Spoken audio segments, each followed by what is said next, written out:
I recently hear a lot of discussions about a new reaction being introduced into Genshin Impact, involving Dendro, Cryo, and Electro all at the same time. And I was wondering if there's actually something going on here.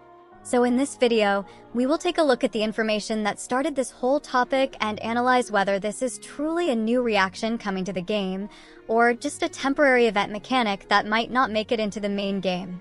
First of all, it's important to understand where all this talk is coming from.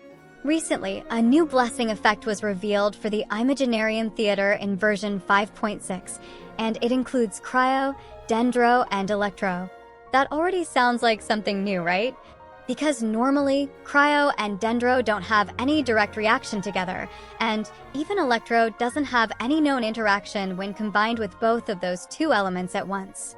So, people are naturally curious whether this is a tease for a new elemental reaction system. Let's break this down together and look at the full effect line by line to see what this blessing really does and what it could mean. So the first part of the blessing says, after enemies take both Cryo and Dendro damage, they take 45% increased Cryo and Dendro damage, and a Frost Thorn appears, dealing Cryo and Dendro damage over time. Now that is already a very interesting mechanic. That's not something we've seen before in the normal game. Usually, damage over time from a reaction comes from something like burning. But this is something different.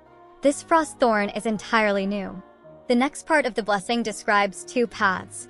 Path 1 says, after enemies within Frost Thorn take Electro damage, Frost Thorn will convert to Electro damage over time and decrease enemies' Electro resistance. So that means, if an enemy who is already affected by the Cryo and Dendro Frost Thorn takes Electro damage, then the Frost Thorn changes its behavior. Instead of just doing Cryo and Dendro damage, it becomes Electro damage over time. And on top of that, it reduces the enemy's Electro resistance. It gives you a strong way to follow up with Electro attacks and boost their damage even more. This could open up some creative team comps using units like Fischl, Raiden, or Chlorinde, paired with Cryo and Dendro supports. Path 2, however, gives us a different twist. It says, after enemies within Frost Thorn take Electro damage, Frost Thorn will stop attacking. Enemies will take up to 135% increased Cryo, Dendro, Electro, and physical damage, and increases characters' elemental mastery by 300. That is a massive buff.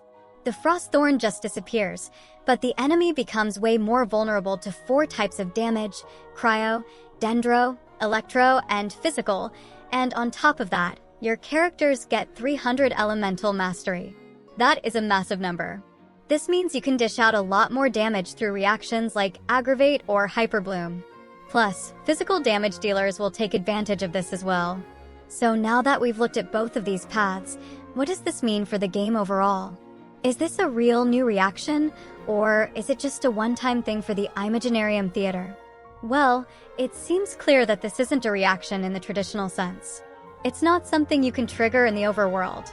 Instead, this is only a special buff exclusive to the Imaginarium Theater mode, possibly to encourage more creative team building and to shake up the usual meta. The Frost Thorn isn't a reaction, it's a mechanic introduced specifically for this game mode. But that doesn't mean it's not interesting. Because the mechanics themselves, applying multiple elements, creating conditional buffs, and punishing enemies with resistance debuffs or increased damage taken, are all things that the Genshin combat system already makes use of. So if this system gets good feedback and players enjoy the new team-building possibilities, it's not out of the question that we could see something like this added to the main game in the future.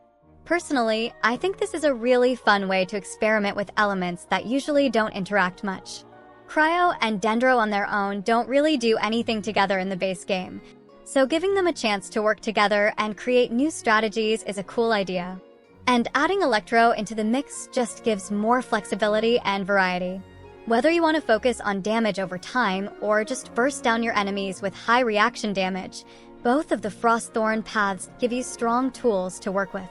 Do I think this will become a permanent part of Genshin? Probably not anytime soon.